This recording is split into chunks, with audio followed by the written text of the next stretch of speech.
semuanya, jadi di video ini, Mimin mau spoiler sedikit nih cerita film Battle Through the Heaven episode ke-170. Buat kalian yang gak suka spoiler, kalian bisa skip video ini. Tapi sebelum lanjut, jangan lupa untuk tekan tombol subscribe agar kalian tidak ketinggalan info terbaru dari saya. Oke, jika sudah langsung aja kita ke videonya. Setelah urusan pohon kuno Bodhisattva selesai, Xiaoyan dan rombongannya tak berlama-lama di Gurun Sialan. Mereka segera kembali ke Paviliun Bintang Jatuh.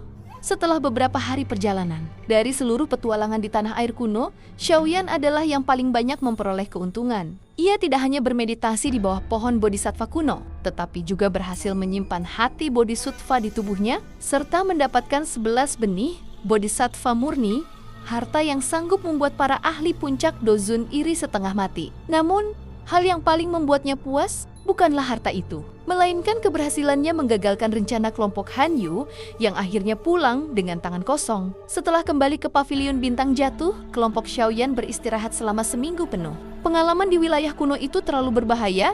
Satu langkah saja mereka bisa selamanya terjebak dalam ilusi. Xiaoyan masih merinding setiap kali mengingatnya. Ia tidak langsung memurnikan hati Bodhisattva karena tahu benda itu terlalu penting. Selama sebulan penuh, ia mempersiapkan diri agar mencapai kondisi terbaik. Bersama Yao Lao, ia juga menyiapkan berbagai pil dan harta spiritual untuk meningkatkan peluang menembus ke kelas Ban Sheng, tahap kekuatan yang akan menjadikan Paviliun Bintang Jatuh sebagai kekuatan besar sejajar dengan sek-sek tertua di dataran tengah. Suatu hari, Yao Lao kembali setelah menghilang selama setengah bulan. Ia membawa sebuah kotak giok yang ternyata berisi seekor tupai kecil berwarna hijau zamrud, sebuah pil Bodhisattva. Meskipun hanya memanggil petir pil 8 warna, Yao Lao menjelaskan bahwa efeknya sudah cukup untuk membantu Xiaoyan menembus Ban Sheng, terutama jika digabungkan dengan hati Bodhisattva di tubuhnya. Xiaoyan terharu. Ia tahu betapa besar pengorbanan gurunya. Jika Yao Lao masih memiliki api surgawi lamanya, ia pasti bisa memanggil petir pil 9 warna. Namun kini ia telah mengorbankan kekuatannya demi muridnya sendiri.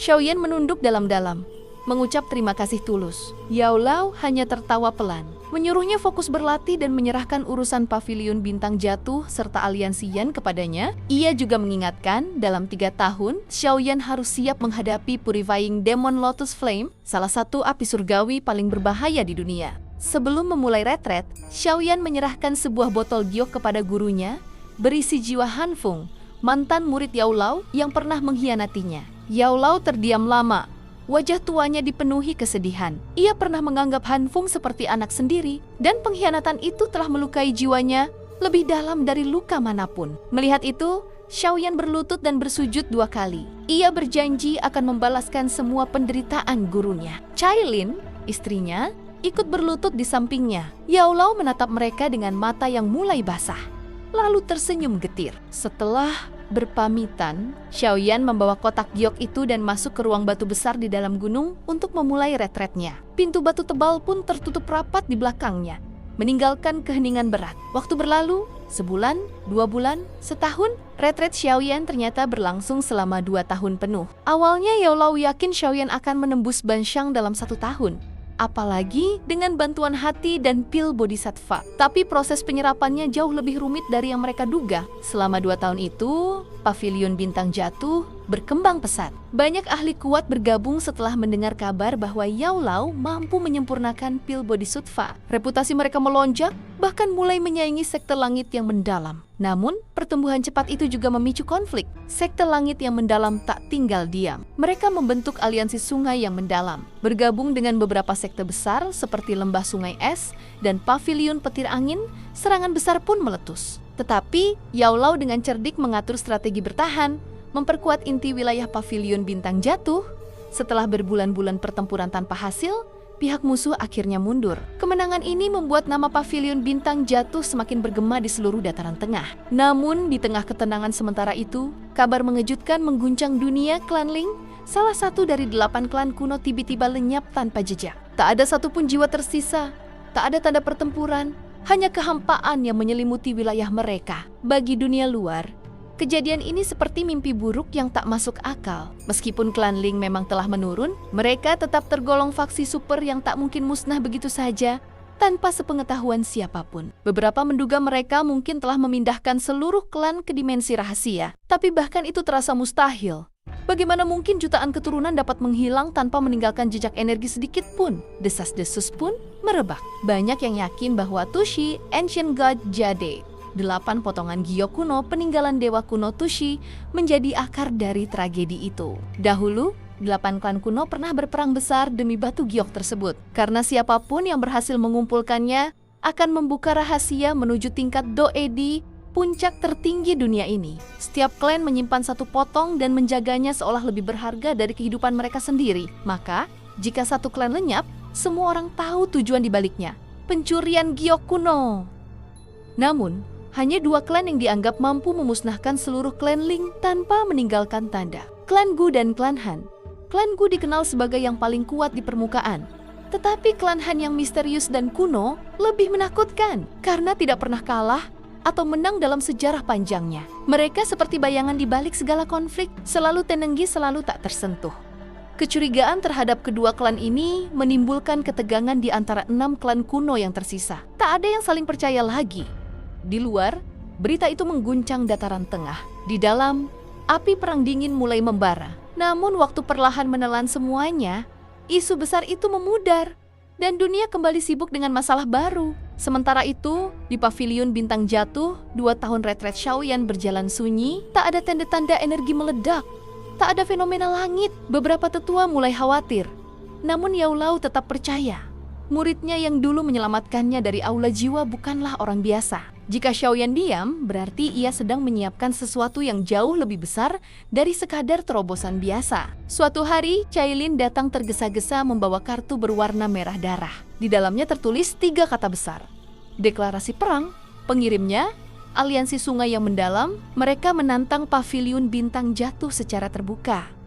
Dalam setengah bulan, mereka akan datang menyerang markas Shaoyan, dan yang kalah harus menyerahkan segalanya. Yao Lao membaca isi kartu itu sambil tersenyum dingin. Ia tahu siapa dalangnya, Tianming, iblis tua dari sekte langit yang mendalam. Selama 2 tahun terakhir, aliansi mereka memang diam, tapi rupanya hanya untuk menyusun kekuatan baru. Cailin memperingatkan bahwa mereka mungkin telah menemukan kekuatan besar atau sekutu baru yang misterius. Namun, Yao Lao tak gentar. Ia segera mengeluarkan perintah siaga tinggi. Seluruh tetua dipanggil kembali. Semua kota bawahan diperkuat, dan mata-mata dikirim untuk menyusup ke pihak lawan. Pavilion bintang jatuh bersiap menghadapi perang terbuka. Hari yang ditentukan pun tiba. Langit di atas pavilion bintang jatuh penuh sesak oleh aura kuat dan cahaya Doki.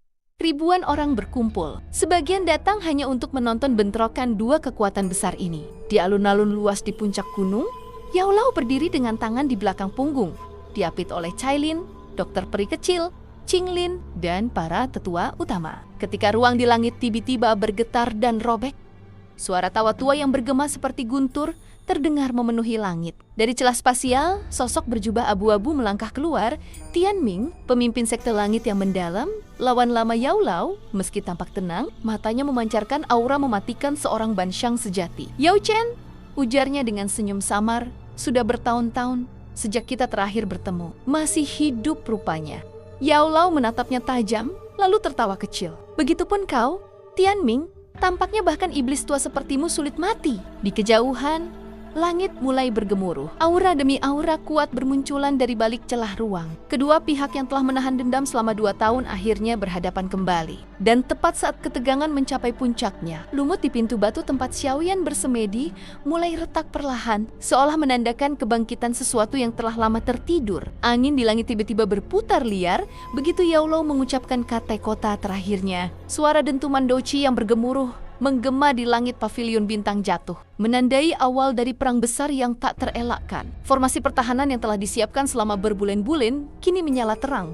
Pilar-pilar cahaya. Doki membentuk penghalang besar yang melingkari seluruh area, membuat langit tampak seperti terbakar oleh energi spiritual yang ganas. Iblis tua Tianming menatap pemandangan itu dengan senyum dingin. "He, jadi kau memilih mati bersama?" Yao Chun sungguh keras kepala seperti biasanya, katanya sambil mengangkat tangannya. Aura Banshang meledak dari tubuhnya, menekan udara hingga bergetar seperti riak air. 2 sosok dari Hall of Souls, Gu Yu dan rekannya, segera menyebar ke 2 sisi, membentuk segitiga mengelilingi Yao Lao. Tekanan yang mereka pancarkan membuat banyak tetua pavilion bintang jatuh terhuyung mundur. sebelum pertarungan dimulai. Formasi pertahanan, aktifkan, teriak Cailin dengan nada tajam. Tubuhnya melayang ke udara, rambut ungunya berkibar liar. Energi berwarna 7 menari-nari di sekelilingnya seperti ular surgawi yang bangun dari tidur panjang. Dokter Peri kecil pun menebarkan sayap saljunya.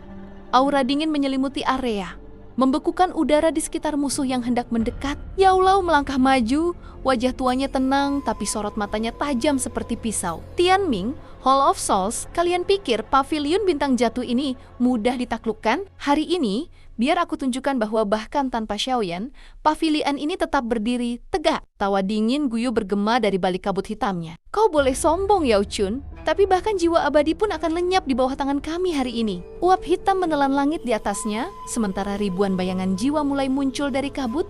Prajurit jiwa Hall of Souls, masing-masing membawa kekuatan Dozun dan di atasnya, di sisi lain, Doci dari para tetua pavilion bintang jatuh meledak serentak. Gunung bergetar, langit berderak, perang besar pun pecah. Dentuman energi, kilatan cahaya, dan jeritan pertempuran mengguncang seluruh alam bintang. Cailin berhadapan langsung dengan Guyo, sementara Dokter Peri kecil menahan serangan dari Banshang muda. Di tengah hiruk pikuk itu, Yao Lao dan Tianming bertemu tatapan dua sosok yang dulu mengenal satu sama lain, kini menjadi musuh yang saling ingin menghancurkan. Yao Chun, lihat sendiri, kata Tianming dengan senyum licik, pavilionmu akan runtuh hari ini. Yao Lao menatapnya dengan dingin. Itu tergantung, apakah kau masih bisa berdiri setelah aku selesai denganmu? Kedua Banshang itu pun akhirnya bertabrakan. Ledakan cahaya membutakan mata, dan suara ledakan besar mengguncang lembah. Energi destruktif menyapu luas hingga para penonton di kejauhan berteriak ngeri. Namun, tepat ketika semua orang berpikir pertempuran besar telah dimulai, sebuah getaran halus tiba-tiba terasa dari dalam gunung batu di belakang pavilion bintang jatuh.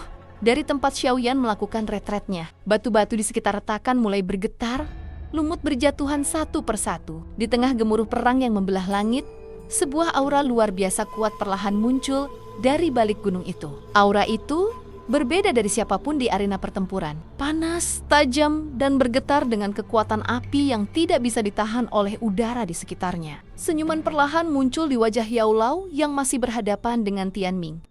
Sepertinya waktunya sudah tiba. Nah, kira-kira itulah tadi yang akan terjadi di episode 170 nanti. Oke bro, sampai di sini dulu cerita hari ini. Sampai jumpa di video selanjutnya.